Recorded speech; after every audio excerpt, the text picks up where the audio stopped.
ஆ நீங்கள் பார்த்து கொண்டிருப்பது சொல்லோடு விளையாடு. இப்போ ஒரு பாப்பா வந்திருக்காங்க. அந்த பாப்பாட்ட வந்து குட்டியூல ஒரு கேள்வி கேட்கலான்னு நெனைக்கிறேன். பாப்பா உங்க பேர் என்ன? அனுஷ்யா. அனுஷ்யா. நீங்க பள்ளியில் பேசிய அனுபவம் உண்டா? உண்டு. உண்டு. ஆ ஏதாவது பரிசுகள் பெற்ற அனுபவம் உண்டா? உண்டு. உண்டு. என்ன பரிசு நீங்கள் வாங்கினீர்கள்?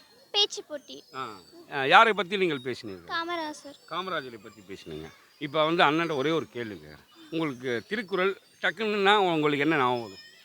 ம், தக்கார் தகவலர் ஞாபகம் வரும். ம். தக்கார் தகவலர் என்பது அவரவர் எச்சத்தால் காணப்படும். அதுக்கான அர்த்தங்கள் சொல்ல முடியுமா? நம்ம வந்து பேசுகிற சொற்களை வந்து பார்த்து பேசணும். எந்த அவையில் இருக்கிறோம் அப்படின்னு பார்த்து பேசணும். புரியுதா? பார்த்துட்டு இருக்கீங்கல்ல?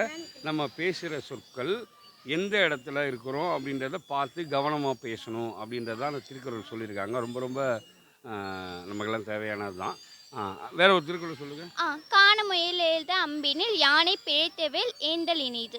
இதோட பொருள் என்னன்னா, நம்ம வந்து ஒரு முயலை வந்து குறி வச்சு அதை ஜெயிச்சிட்டோம், அது வந்து பெருமை தராது. ஒரு யானைக்கு குறி வைத்து அது தவறிய எம்பை ஏந்துவது தான் பெருமை தரும். இன்னொரு திருக்குறள். சொல்லுக்கு சொல்லை பிரிதோர் சொல் அச்சொல்லே வெல்லும் சொல் இன்மையறிந்து. நம்ம நண்பர்களோட பேசும்போது வந்து கடின சொற்களை பேசாமல் இனிமையான சொற்களை பேசி அவங்கள திருத்துற முறையில் கொண்டு வரணும். இதை ஒரு முறை கேட்கணும்னு நினைக்கிறேன். வாங்க பாப்பா. ஆ சொல்லுங்கள், அதை விளக்கத்தை சொல்லுங்கள். நம்ம நண்பர்களோட பேசிகிட்டு இருக்கும் போது நம்ம வந்து நல்ல சொற்களாக பேசணும். கடின சொற்களை பேசி அவங்கள கஷ்டப்படுத்தக்கூடாது. எந்த அவையில் எந்த சொற்களை பேசணும் தெரிஞ்சு பேசணும். எந்த இடத்தில் எப்படி நடந்து கொள்ள வேண்டும் பெரியவங்க சொல்லுவாங்க. நம்ம வீட்டில் அன்றாடம் நடக்கிற நிகழ்வுகள் வந்து நிறைய விஷயங்கள் நடந்திருக்கும். அதை வந்து திருக்குறள் வந்து அந்த பொருளை அழகாக சொல்லியிருக்காங்க. பாப்பா உங்கள் பேர் சொல்லுங்கள். அனுஷ்யா.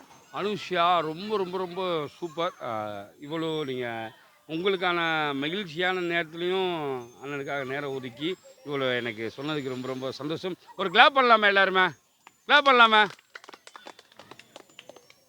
ஓகே, ரொம்ப தேங்க்ஸ்மா. தேங்க்ஸ்.